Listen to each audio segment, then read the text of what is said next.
ઝઘડિયાની દુષ્કર્મની ચકચારી ઘટનાને લઈ સમગ્ર ગુજરાતમાં ચકચાર મચી જવા પામી છે.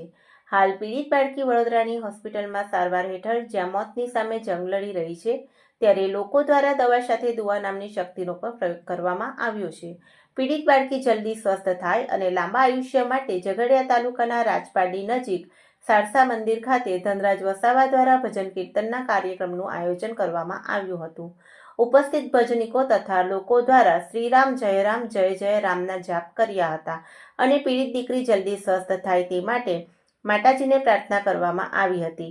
આ કાર્યક્રમમાં સર્જન વસાવા, રોહિત વસાવા, ભજન મંડળીના સભ્યો તથા વડીલો ઉપસ્થિત રહ્યા હતા. Jayshil Patel, TPN channel, Jhagadia.